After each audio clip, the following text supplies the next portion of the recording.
Hello and welcome to Regenerative Rising's podcast, Elevating Stories, Activating Change.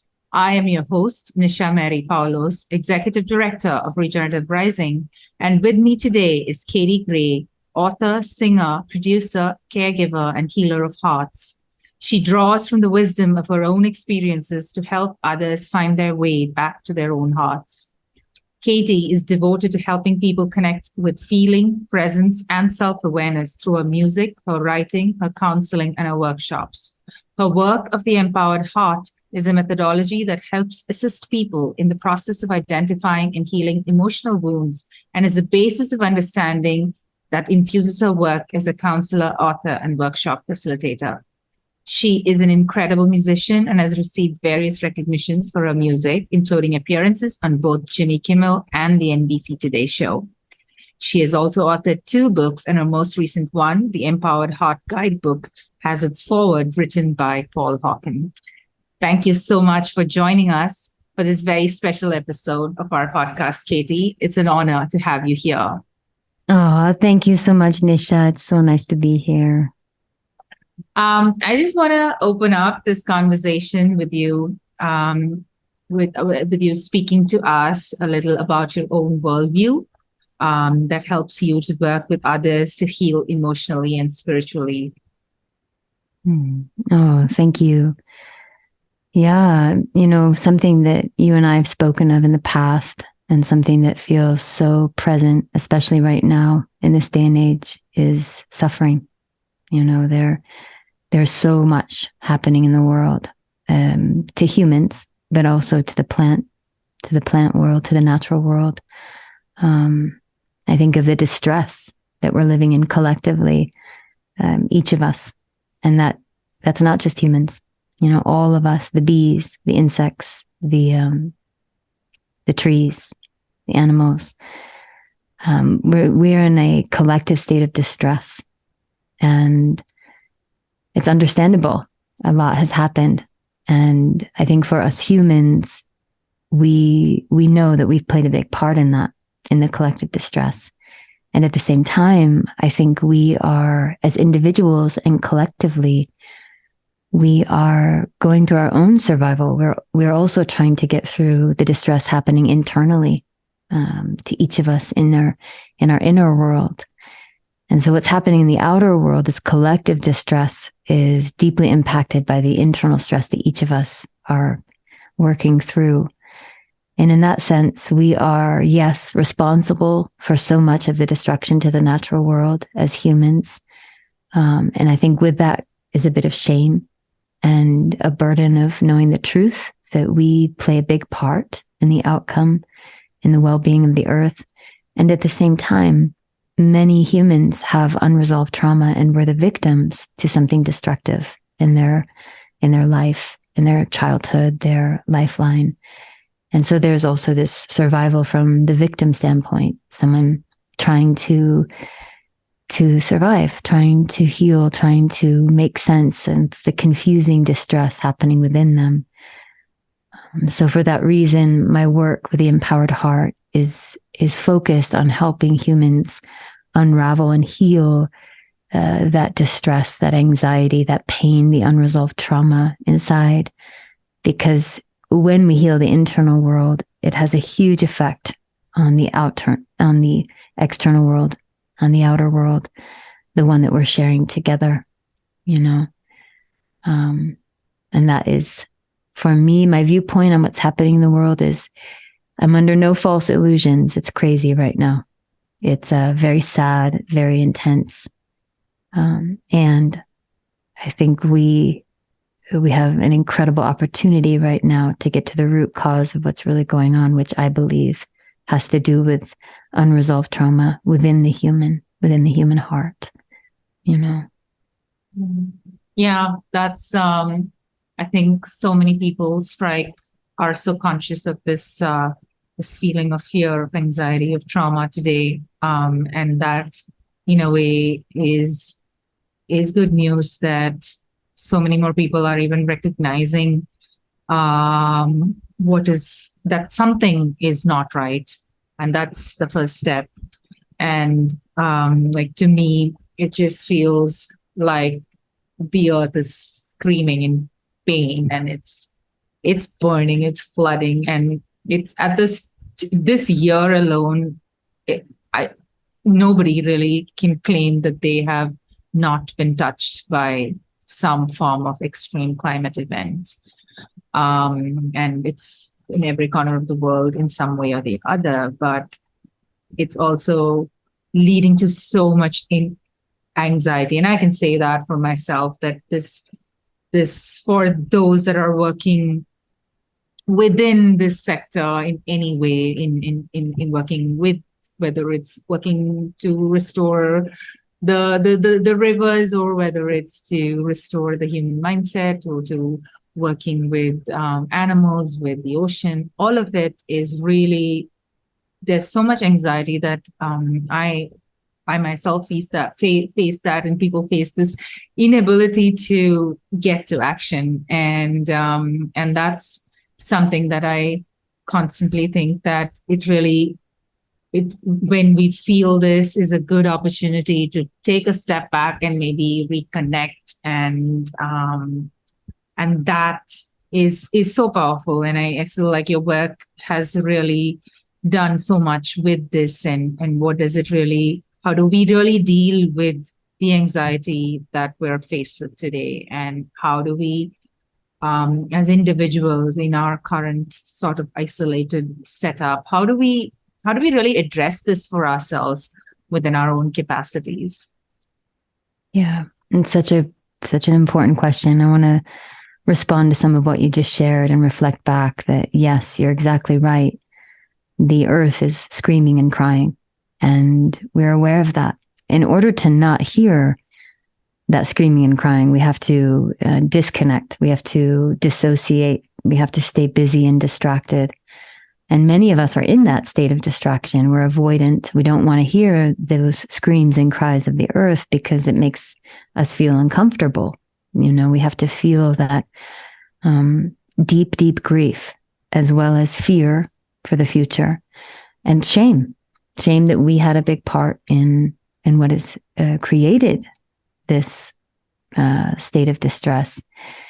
So, something you mentioned, for those of us who are involved, whether we're working with human trauma, or we're activists who are working to preserve water, or we are working in the legislation to change how policies work to preserve and protect, or to continue destroying the earth, to whatever capacity and in whatever way those of us are taking action. As you said, many of us, whether we're taking action or not, are feeling this anxiety. And I think what's important in these moments is to really understand what anxiety is. That's this internal alarm system, in a sense. You were saying the screams and cries of the earth. That's kind of the screams and cries of your being, saying something's not right. I'm scared. I don't feel safe. Something's wrong. That anxiety is this alarm system sounding. And it's very uncomfortable for the nervous system. It's very uncomfortable to live with that feeling of distress. And yet the anxiety is an alarm saying something's not right. What's behind the anxiety? What's behind the fear? If we see anxiety as fear, and we see that fear is coding something else, what it's coding is pain. It's that feeling of remorse and grief and shame.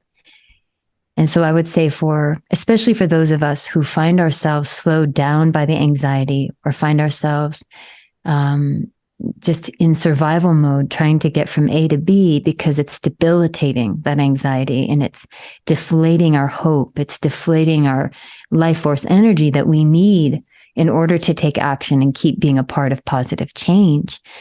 And so I think a big part of that is understanding that pain that's beneath it, and working with that on an individual level, giving ourselves permission to say, wow, I'm really grieving. I am scared.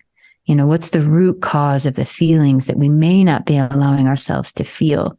Because oftentimes anxiety happens when we're disconnected from the true feelings. And so there is a discord happening within us. It's two bodies of water colliding. And so what we need to do is understand, I'm hurting, I'm afraid, and let ourselves grieve, especially if we're involved with trying to create change. We have to go to a vulnerable place, because for many of us, in order to be activists or leaders or entrepreneurs that are genuinely trying to bring consciousness and change, we have to be strong. We have to be powerful. We have to be embodied. We have to awaken that Mars energy of leadership. And yet what's happening inside of us might be immense grief and pain. So regardless of what our role is and how we are stepping forward, we have to allow ourselves to be vulnerable and take down that wall of protection and feel the grief. Let ourselves cry, let ourselves crumble, let ourselves feel the genuine feelings within us, and know that that won't weaken us. Trust that that won't weaken you as a leader or an activist to let yourself grieve, to be vulnerable.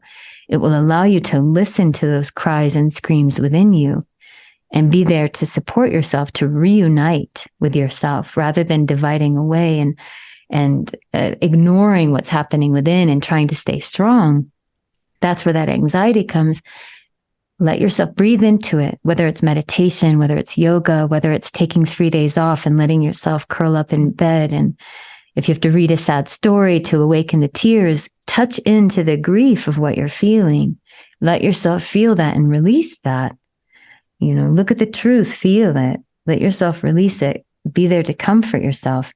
And in a way that kind of strengthens the emotional, spiritual immune system of your being. It helps you to be strong. It helps you to be grounded and present, so that as you take your steps forward, you are not coming from a place of dissociation and fear and anxiety, because you're not empowered in that state. If you can let yourself feel the true feelings, offer yourself permission to be vulnerable enough to process them, and then step forward into your work in the world, the whole constitution is stronger. You're much more resourced and able to perform your work in the world. And so for me, as a guide, as someone who is helping people understand, identify the unresolved trauma, get in tune with those feelings, and then courageously, rebelliously allow yourself to be vulnerable enough to feel and process, you become a stronger leader. You become more empowered. You become more trusting. You're able to get back to your superpower of your heart, Yeah, that's so comforting and so powerful. It's a very strange time in our existence, where there's this feeling of powerlessness. It feels like the problem is so vast that it's not something that anybody can, you can do it. Even if in your community everybody is cooperating, that's still not enough. I've been the last few months, I've spoken to so many people who are trying in different parts of the world, who are trying to work with rainforests. And they're just like, even if the forest is protected, the climate is changing and it's leading to so much biodiversity loss, And on the other hand, many nonprofits are facing funding crunches in the environmental sector. So there's this real powerlessness, which many of us are grappling with on one hand. And on the other hand, there is this urgency which seems to be rising with each passing day. And in the end of it, the victim is a self, because you just go from oscillate between hyperdrive and then sort of crumbling and finding this, hitting low points. And then, it just becomes this, and I'm saying this because really in these last few months, I've met so many people who are working across sectors towards this intentionality of healing ourselves and our relationship with the earth, and sort of listening to the earth and acting on it in different sectors, are all feeling this sort of oscillation between these two powerful places in life, neither of which is is well-being centered for the people who are working in it, and that really, to me, really brings back this idea of connection with the self, but also with others who are, because that then gives you this ability to maybe navigate it, because when you don't have the energy, how do you draw energy from somebody else? And I just wanted it just brought this up for me as you were speaking, because it seems to be an emerging constant state of life in for a lot of people. Yeah. Oh, thank you, Nisha. Thank you for all the work you do. And, this is something you and I have spoken about in the past as friends, that we get to that place where we feel exhausted, pushing and pushing and pushing and trying and carrying, and the burden of trying to create change when there are moments where we feel this realization, what if there's nothing I can do? What if I could work until I die and still I've done nothing? What a devastating, deflating, painful thought. And if we feel that's a realization that we're tapping into the truth, that feels profoundly devastating. And that deflates all of our energy. We are powerless in that moment. I think that there is for me personally, the work that I do and what I've witnessed and studied and for many years devoted to my own healing, beginning 15 years ago with recovering from addiction and recognizing the layers of what had contributed to an unconscious environment. For me, I was to be in a state of, I'll use addiction as an example, because I think we are collectively in an addictive mindset. We are immersed in unconsciousness, and it's very dark and it's very dim, let's say very dimly lit, in a state of unconsciousness. And that unconsciousness, it's so separated from the divine, so separated from the life force energy, from the mycelial network that connects all living beings. We're in an unconscious state.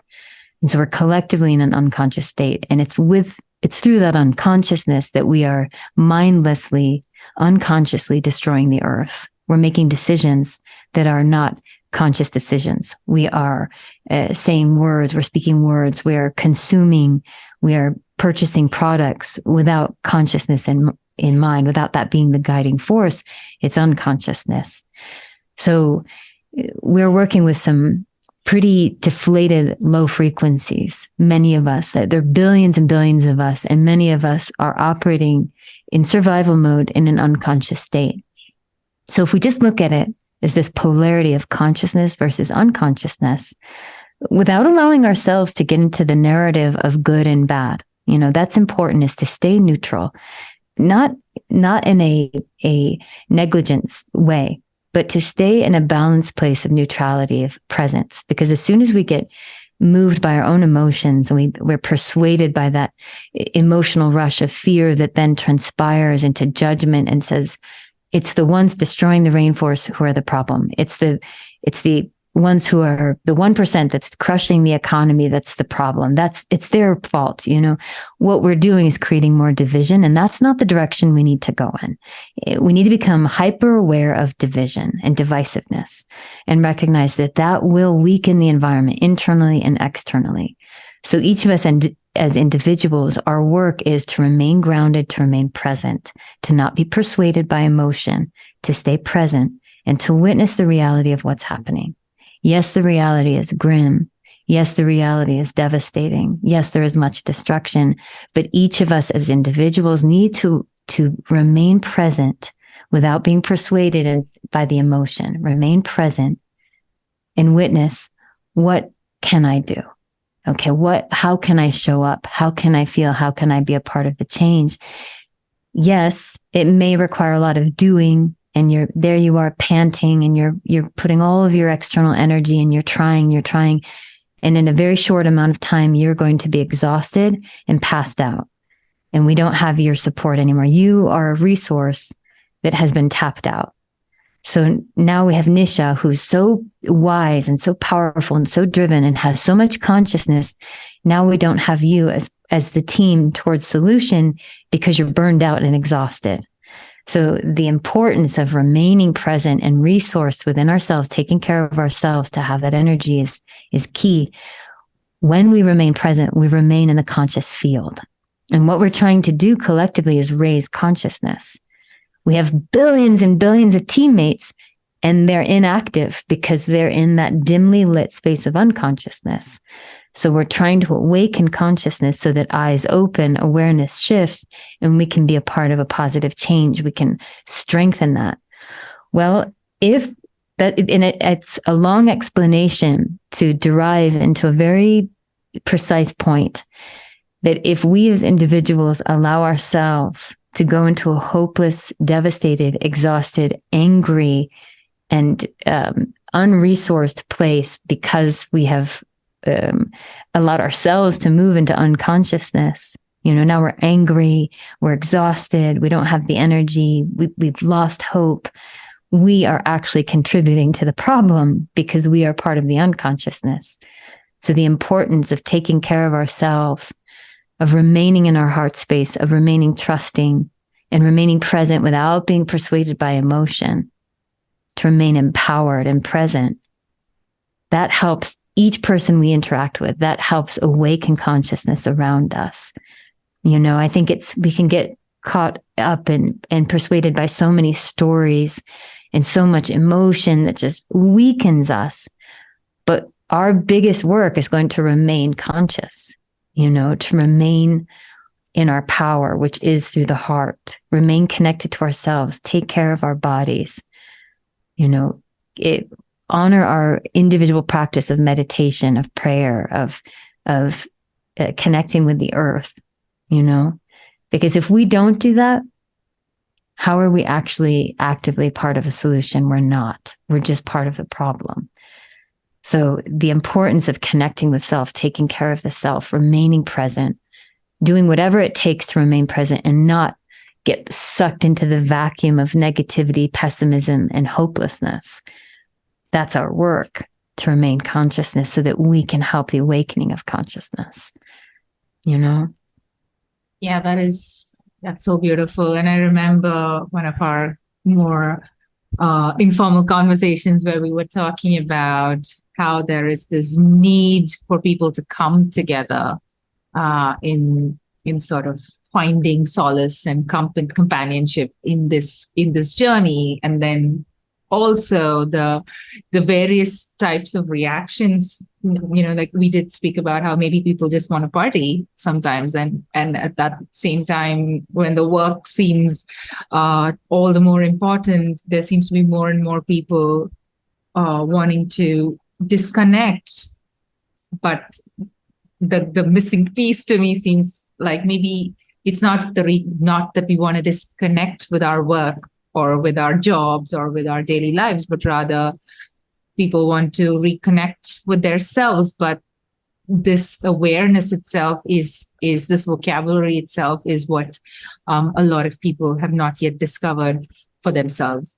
And I live in this part of India, which is a famous destination, and Goa, which really attracts people from far and wide, all across the world, actually. And most people come here to either holiday or heal. And it's interesting because holidaying itself to me is, you want to take a break. So it's different forms of breaks that people come. So I hear of so many stories from people from different parts of the world who have engaged so much and are searching for something. And it seems to me it's interesting how we phrase it, like the busyness of our life, which is part of the system that we're entangled in. And then the only way to get out of it is to take a break and disconnect. There are people who burn out, quit, and move because they want a break. Then there are people who want to take a shorter break and come for a holiday. And then that means maybe going for a party or going and surfing or whatever it may be. So there's like so many reasons why people are disconnecting. But the idea of like taking a break to reconnect, the idea of like really serving to fulfill the need that we have innately to connect back with ourselves and us as beings who have evolved on this planet and are born of this planet, to reconnect back to sort of the mother source itself, which is, whether it's, and I really see this a lot, and that's why I'm bringing that up. There's this need, which is, whether it's just going for a hike and then, but what is the missing link is that you're trying to disconnect and not reconnect. And so often it just doesn't help. So you end up going to the depth of the forest, but you're not reconnecting. You are like plucking flowers and leaving garbage behind. And it's not about, and I love the way that you're phrasing it. It's not about finding fault and what is right or what is wrong, but helping more people see this connection, and that everyone has access to, and the sort of ripple effect of that we will see as change in the world as more and more people access this their own consciousness and tap into this deeper energy that interconnects all of us.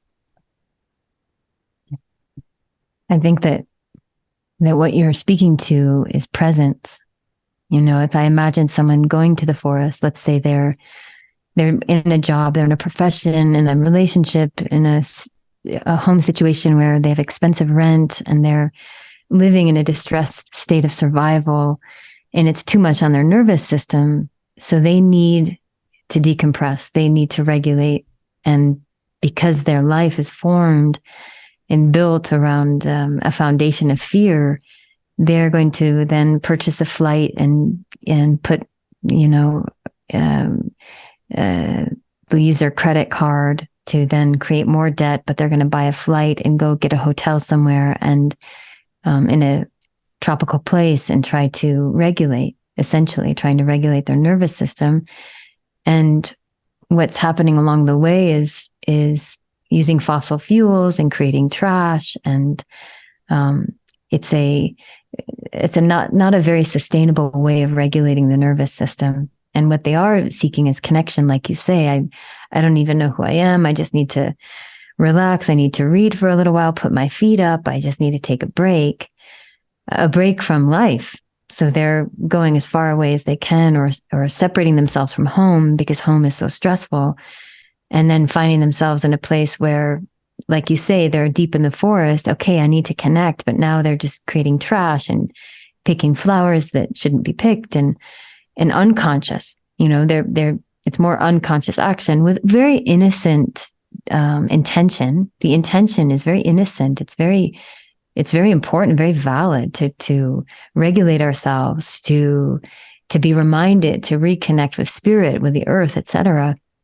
Well, I think that once again, what I was mentioning before is it's very simple, and the work is the destination is simple. Getting there can be a lot of work. In each of us being committed to presence on a daily level, in a daily practice. And that means rather than, working your tail off for 3 months until you're exhausted and spent, and then just going to take 5-day breaks so that you can breathe and come back. It means giving ourselves permission on an everyday, daily practice of relaxing our nervous systems, of meditating, of praying, of stretching, of doing yoga, of going for a walk, learning to train ourselves to come back home to our bodies, come back home to our spirits, come back home to our lives. And that takes work. It takes awakening conscious every single day, a consciousness every single day, so that we can be present, so that we don't feel so spread out and divided away from ourselves in a state of distress and survival. We need to do that on a daily basis. And it's something that I thought of as you were speaking during our last share in this conversation. I was thinking, for so many of us who are working and we're dedicating ourselves to try and awaken change, to be a part of a solution, we're investing our personal energy into doing anything and everything we can to bring something positive to the world. I personally believe in the work that I've done, that we are not necessarily tapping into our power, that we are not necessarily going about it the right way.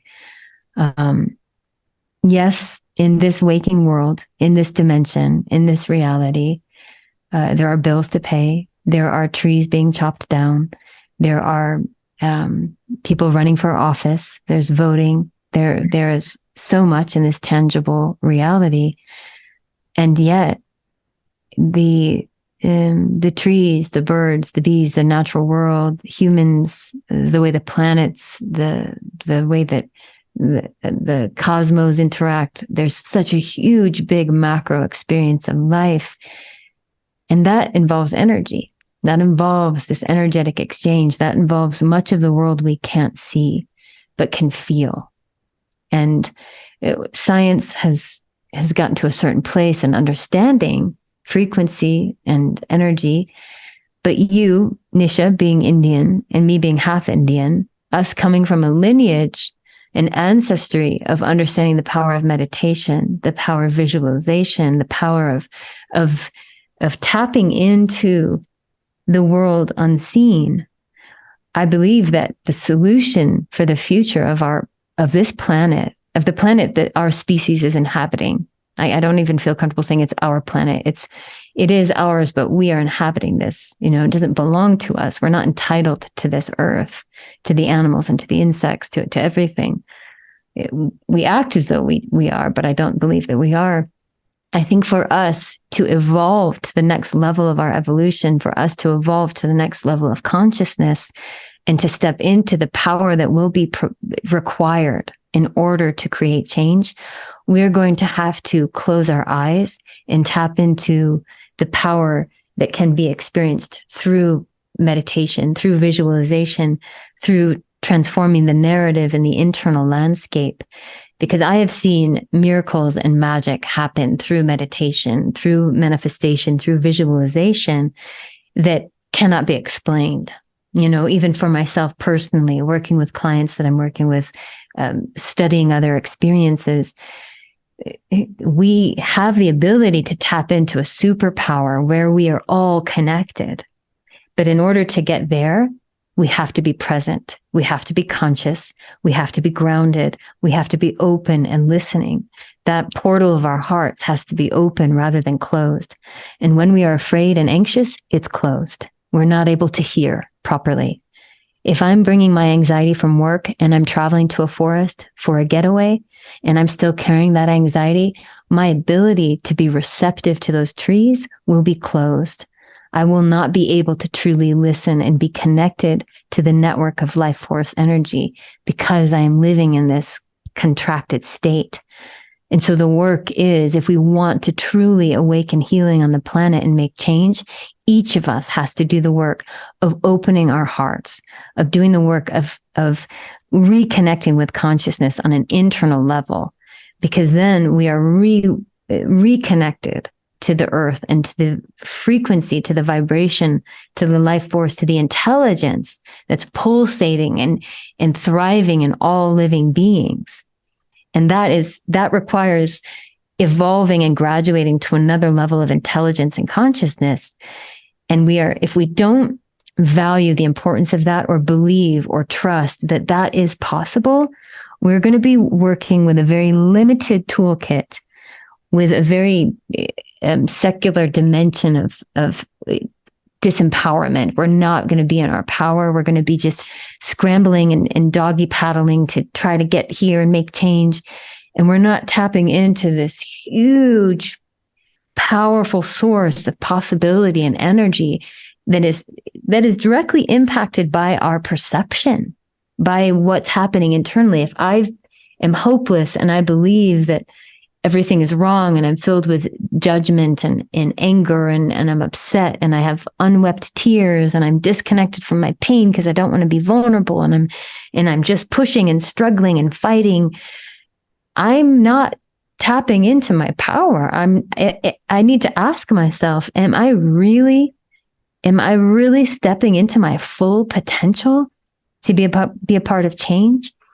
Because if you read the news and you follow social media and you read standard books in science about what needs to happen to create change, I don't know that in any of it you're going to hear the importance of meditation and prayer and balancing ourselves and resolving our own trauma so that we have control of our internal landscape, so that we're not swept into unconsciousness because of our emotions. We need to be empowered. We need to be conscious. We need to be present. We need to be trusting, and we need to tap into our full power, which is very majestic and mystical. And it happens through closing our eyes, with consciousness and going within and re-entering into the larger landscape of possibility and change. Yeah, absolutely. You often hear of these statements that, all these movies from the 60s and the 70s, these books, and we're like, they were almost like prophecies. And I really believe those were just, we manifested it. The movies that we saw, the books that we read about the future, which literally showed flying cars and acid rain, and control of government, and like all these dystopic, in fact, it's even categorized as dystopia in that genre. But all of this has created a collective fascination, and it has touched so many parts of the world. And I truly believe we collectively manifested this present intergenerationally, because this is how we imagined our future, and this is how we're continuing to imagine our future. I really feel that any work that you're doing, whether it's at the grassroots, working with communities to like create water systems, or whether it is working with the United Nations, trying to bring in new policy, or whatever it may be, whichever scale. I really see one pathway as like as you so beautifully put it, this prayer is meditation to access this deep power that we all hold within us. And it's often that we're not starting the process with this feeling and this manifestation. And I think that I often think that is something that we need to integrate into all our practices as a organization, or as a venture, or as a volunteer community, right? Like you're going to do an ocean cleanup, like start with that powerful collective meditation of manifesting. Because, well, if you if you look at all these articles and solutions, and then you look at the reality, it seems impossible.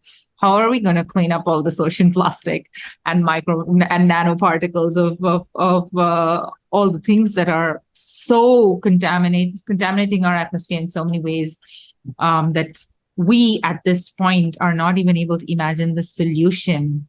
But I really believe that when we it's not something that is beyond the planet in any scale. It can. There's already all of these natural evolutions that people are observing of how mushrooms, for example, are evolving to maybe eat plastic. But I always feel that there needs to be a powerful meditation where we imagine an eco-positive future, where we see ourselves reconnecting and solving these problems, but not that we're solving it as superheroes, but like we're becoming part of the solution in this scale that we can't even really fully comprehend. And I always think of that we need to change the future that we're imagining, regardless of, are you fascinated by technology and space exploration, and what is that future imagining? Or are you working with with whales and what is that future you're imagining and working against, right? So thank you for putting it across so beautifully. It's very powerful to keep recentering yourself and believing in what seems impossible. Yeah. So I love everything that you just shared. And, I think it's, I use the word rebellious. You have to be rebellious, be present, be a trendsetter, trust, be different, be open. It's like we have to really tap into a perseverance, a strength, a fierceness in standing up for the power of love, for the power of consciousness, for the sincere power of the collective force of consciousness and what can happen when we come together in that meditative state, and in a sense, this dimension, this waking realm, this reality is the outcome of a, like you say, we have co-created this reality in the same way that if you're working with someone who's trying to manifest something, you're going to explain to them, how are you speaking about it? Do you have a collage? How are you seeing it? Create a collage with the imagery. When you see it, it starts to come into fruition. And that's no different in a large scale of the world that we've created. And I think a lot of times it's, when you come from this perspective, when you trust in the power of the collective mind, when you trust in the power of collective thought and perception and transforming the narrative, it's easily shrugged off. It's easily disapproved and denied, saying that that's rubbish. That's, how is that creating actual change? That's naivety. That isn't, that will do nothing. That's ridiculous. And for me, it's those perspectives that we have to fiercely move beyond, because those involved in flooding the media with negativity know the power of collective thinking, because if everyone's in a state of fear and distress, they're disempowered, and those who have the power are much more empowered, because all their power has been deflated out of them because they're in a state of distress and fear. They're not conscious. They're not embodied. They're living in a state of survival. They're not resourced. Most of the world is living in that state. And we're also feeding into this narrative. We're also feeding into this negativity. And it's a careful balance, because we don't want to be ignorant and avoid the reality of the impact of what's happening to the earth. That's not at all what I'm saying. I'm saying, look at the truth of what's happening and allow yourself to come to a place of consciousness and presence. Look at what's happening, process the grief, allow yourself to be vulnerable enough to feel the pain and the fear that you're feeling of what's happening to the climate and the natural world. And then allow yourself to come back to presence. Allow yourself to come back, to ground yourself, to earth yourself, and tap into that higher sense of meditative power and visualization, and visualize the world you want. Visualize the world that we need. Visualize a better world, and don't do that from a place of naivety and ignorance and avoidance. Do that from a place of power and precision and consciousness. With precision, focus, and intention, infuse it with your attention, this vision of what we're working towards, because it's easy to get gobbled up by the negativity. It's easy to get completely hopeless because of witnessing what's happening. And that hopelessness is understandable. You feel scared, you feel sad, absolutely. However, if you stop there, you're not part of the solution. We need you. We need all hands on deck. We need everyone in their power. We need everyone as present as they can be. And we need us all to unite in visualizing a healed world. It's very similar. Nisha, I often think of addiction. I often think from my own personal experience with addiction and working with specifically with people, helping them recover from addiction. I see addiction again as being symbolic, this polarity of this scale of consciousness and unconsciousness. I see addiction being an unconsciousness. And what is addiction? It's being caught in an unconscious pattern, where we're disempowered because we're doing something that we've lost control of because we're unconsciously doing it. Well, if you look at the inner landscape of what happens through addiction, there's a mental narrative. I can't, I'm not strong enough. I'm always going to be this way. I'm so ashamed. Look at what I've done to my body. Look what I've done to my relationships, et cetera, et cetera. You get encased with this very grim and calcified perception of reality that is very unconscious and very painful and devastating. It's suffering. I describe that as suffering. So if I'm working with an individual, and now you and I are in a conversation about the collective, the not just one individual with addiction that's lost in unconsciousness, but an entire species. So, but let's bring it back to one being who's dealing with addiction. If that person believes that they will never get better, if they believe that they are the story of their suffering, if they believe that life is the extent of what they're experiencing in that moment, yes, there has been destruction. Yes, maybe they've destroyed parts of their body. Yes, they have let go of very valuable relationships. They've burned bridges, et cetera, et cetera. Yes, that has all happened in the past. But if they are unable to tether themselves to the belief that it's possible, that change is possible, that healing is possible, they will not heal. They will stay there. There has to be a tether.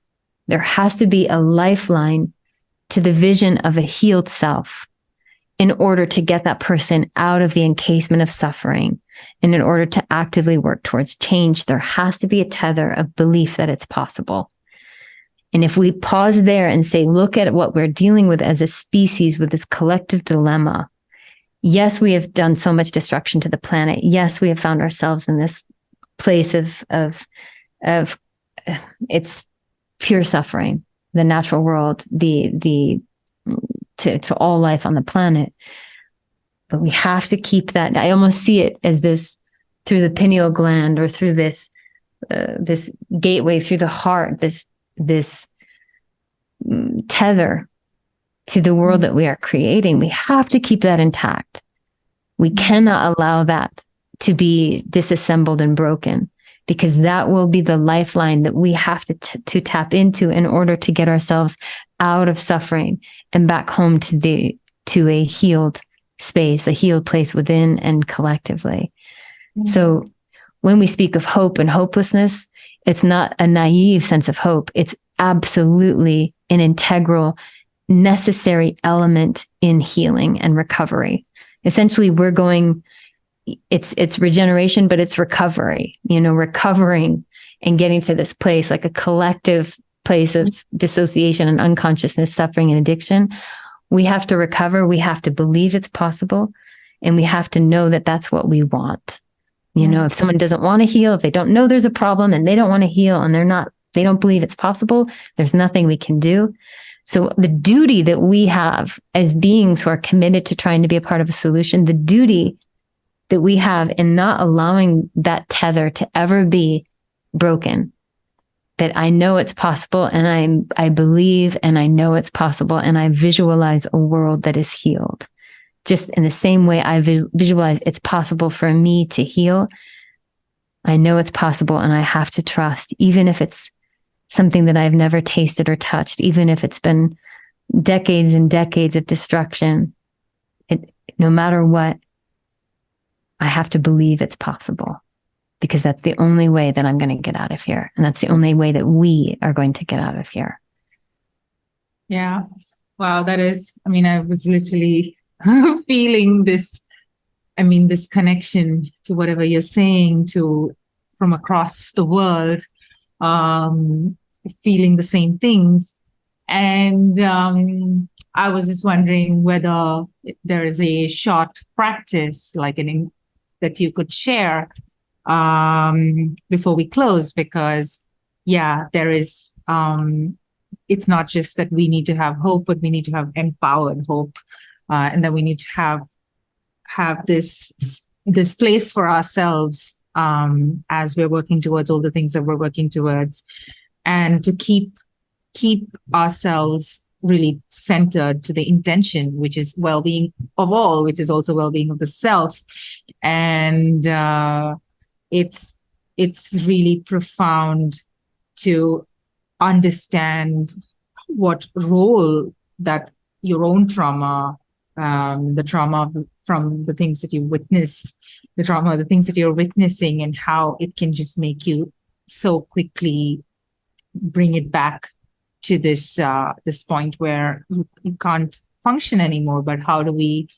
But the way out of that is your own practice, and that information itself is very empowering. That you don't need anybody's, you don't need anybody's permission to have some form of a meditation experience.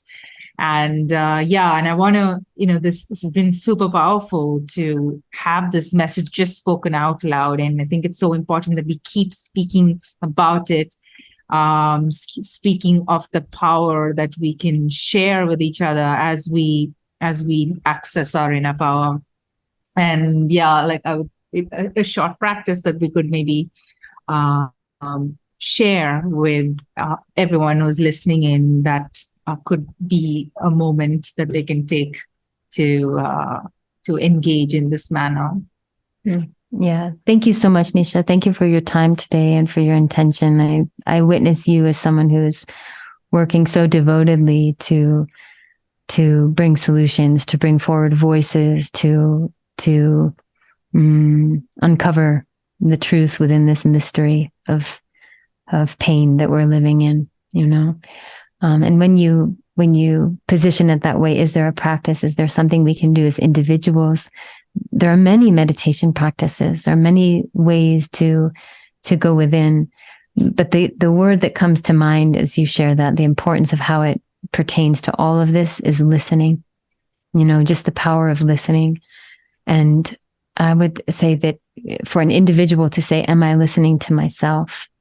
The way that you described the screams of the earth, the screams of the plants and the trees and the ocean and the whales and the agony of what's happening to the natural world, that's happening inside of us as well. And if we've experienced, which all of us have in some way, shape, or form, we've experienced trauma. And if there's screaming and crying out from within us that we're unwilling to listen to because we don't feel we have enough time, or we're not important enough, or we don't feel inspired to go within and listen to our hearts, to listen to ourselves, our own pain, we end up being avoidant, and we build up a big, thick wall of unconsciousness, and we're not going to be able to listen to the earth and listen to one another and be better listeners. And that's something we need to be able to do. We don't just need to be action oriented. We need to be receiving and listening. It's not just the outgoing energy of change. It's also being open and receiving and listening. As uncomfortable as that is, as uncomfortable as those cries are to hear, we have to begin with ourselves. And so I would say just a simple way of laying your hand on your heart and just saying, how are you feeling? What's happening inside? What's going on? Are you stressed? Asking yourself the way you would ask a friend or a small child, or ask a wounded animal, or ask a tree, what's going on? How are you feeling? And then listening, allowing yourself to listen. And if what comes up is, I feel anxious, then I feel scared. If you say, I don't feel good, I feel bad. Okay, I feel pain. Right? How are you feeling? Become a better listener to yourself. Validate how you're feeling and show up as a supportive friend. And allow yourself, when that answer arises, I don't feel good, I feel scared, I feel anxious, I feel devastated, I feel lost, I feel confused, then you don't need to keep working in that moment for, 3 more months and then tell yourself, okay, well, we'll take a little vacation and get out of here for a few days and I'll listen to you then. You need to listen to yourself every single day, throughout the day. You need to be a better listener, and then you need to take action yes, we're taking action to help the planet. You need to take action in being a better friend to yourself in a daily practice, daily level, every day, being a better friend, listening and saying, all right, I want to show up. I'm strong enough to hear your cries. And I am going to value and prioritize your well-being, even if it's for 5 minutes, and just let you be. I'm going to give you a hug and just sit with you and let you be scared. I'm going to let you be angry. I'm going to let you be in pain and afraid. I'm going to just hold you and know that you're not alone. I'm right here. And show up for yourself. That is self-love. And that's something that each of us are seeking. And we think we don't have enough time to do self-love because there's too much to do to help the world. We can't help the world unless we show up for the individual who needs us. We need to be able to hear that being and listen and take action to get them what they need so that we can be resourced to be better listeners for the world and take action. You know? Thank you. Thank you so much, Katie. That's there's so much love and kindness in you and in the way you speak and the things that you're saying. And it's been a very deep and impactful conversation to learn of all of these little things that we happily ignore.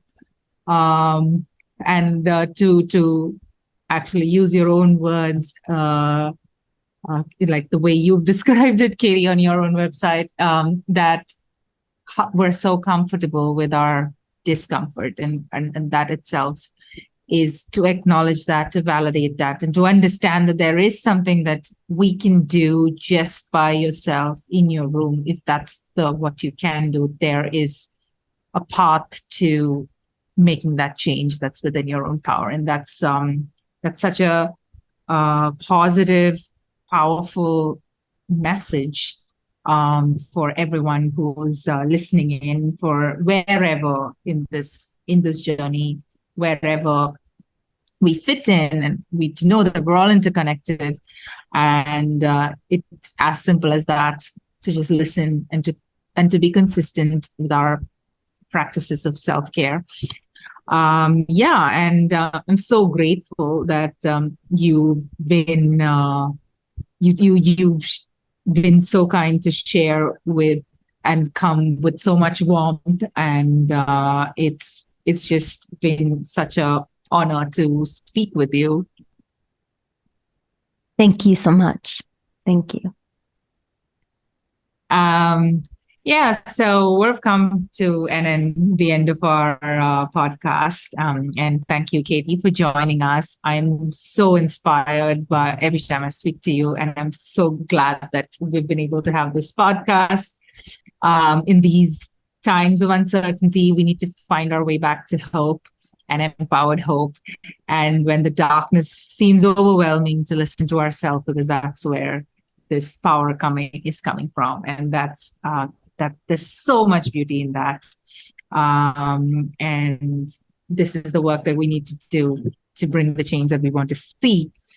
And on that note, I want to say this is Regenerative Rising's podcast, elevating stories, activating change. I am your host, Nisha Mary Poulose, Executive Director of Regenerative Rising. And with me today is Katie Gray, author, singer, producer, caregiver, and a healer of hearts. Thank you. Thank you, Nisha.